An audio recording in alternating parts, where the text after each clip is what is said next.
Sir camera අයියා හිටන් ඉන්න හින්දා මගේ ක්‍රස් එක පේන්නේ නැල්ලු.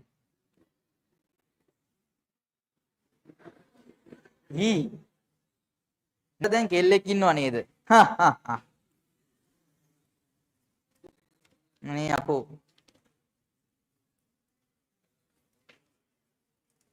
සර්ගේ සීක්‍රට් එක දන්නව මොකද්ද?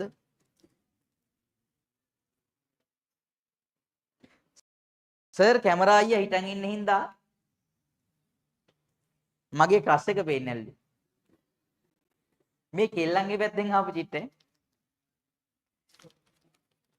ඇත්තටම ඉස්සර පන්ති වල මේ වගේ චිට්ට ආවේ කොල්ලන්ගේ පැත්තෙන්. ලෝකේ නැසනේ දී බලන්න.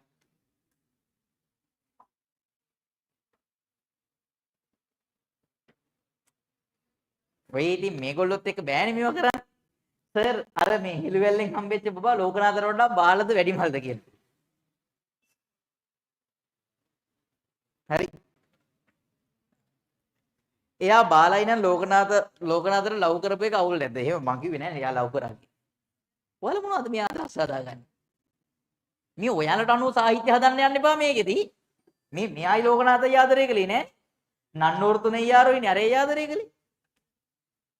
එහෙම ආදරය කරත් ඉතින් අපිට ප්‍රශ්නයක් නෑ. ඔය සමිතා මුදුන් කොටුවයි අර පොඩි කොල්ලෙකුයි කසාද බැඳලා ඉන්නේ ඕනතර. හරි. කො මේ ටිකක් දියන්. කො ඉතින් ඔයාලා කවි ටික කියන්නේ? නැමිලා ගන්න. මං කිව්වේ චීට් එක.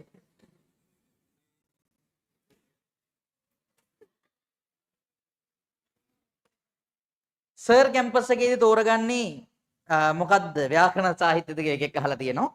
මෙහෙමයි මේ මම මොකක් තෝරගත්තත් කමන්නේ. හැබැයි උඹ නම් කොයිම වෙලාවකවත් ව්‍යාකරණ නම් තෝරගන්න යන්න එපා පුතේ. මොකද ව්‍යාකරණ කියලා ලියලා තියෙන්නේත් මෙහෙම. හරි. කෙල වෙනවා ඌට. යකෝ ව්‍යාකරණ ලියන්නේ මෙහෙම. ලියවෙන්නේත් නෑ මේ ලබ්බ. හරි. ෂේ. තත් එක්ක ලැජ්ජයි බං. ව්‍යාකරණ මෙහෙම ලියන්නේ. ඔයාට වියන්න දාලා ලියන්න ආසයි නම් ඔයා විවරණ කියලා ලියන්න.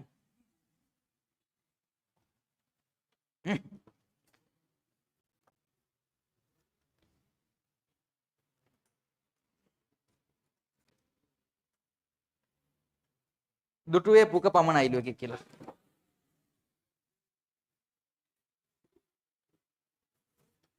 කවියක් කියවලා. නා සාජහන් රජු අදත් ඉන්නවා.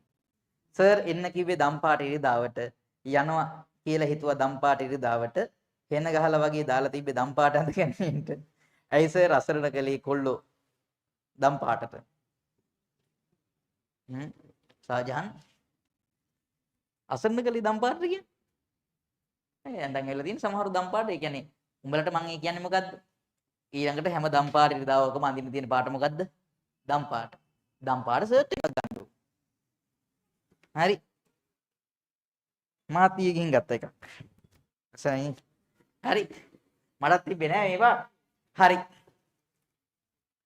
රයිට් මේ අහන්න. මොකද උඹලා එකෙක් කතන්දර කියනනේ මම දම්පාට ඇඳෙන්නේ නැති වුණාම. හරි. ගුත්තිලේ කවිට බලන්න මේ මොකද්ද කියලා. මේක කියවන්න. හා. දම්පාට ඉරිදා. නම්මත.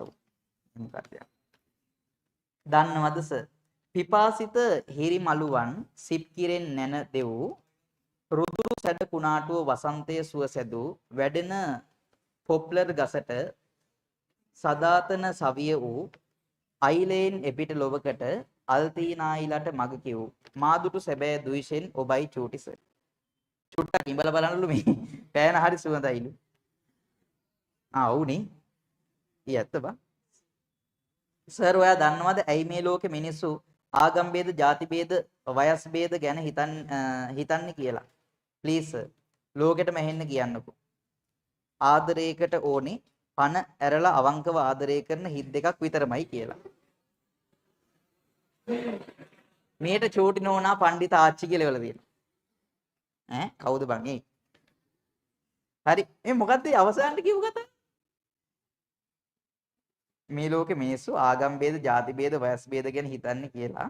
ප්ලීස් සර් ලෝකෙටම ඇහෙන්න කියන්නකෝ ආදරයකට ඕනේ පණ ඇරලා අවංකව ආදරය කරන හිත් දෙකක් විතරමයි කියලා. ඉන්දකින් එකෙක් ඇඳලා ඒවලම ආව. හරි. මේ ඔන්ලයින් එකේ උන් තමයි මේ ඕපදූප බලන්නේ වැඩිපුර. ඔන්න සවිදු පෙන්නන්න. යකෝ මේකේ කැත බලපිය.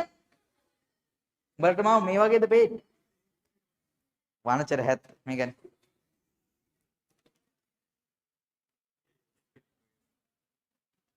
සර් සිදුහත් කුමාරයාත් 16 දී කසාද බැන්දනම් ඇයි දැන් බැරි?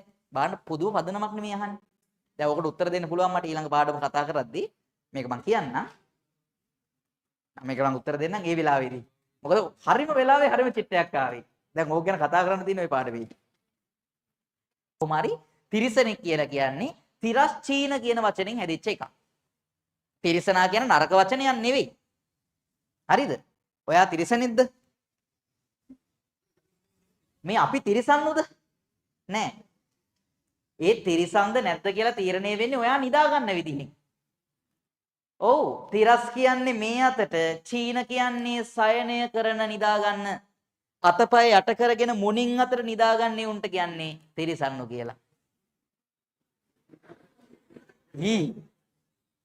නෑ උඹ හැම වෙලාවෙම මෙහෙම නෑනේ. උඹ මෙහෙමත් නිදා ගන්න ඕනේ උඩු බැලිය අතට.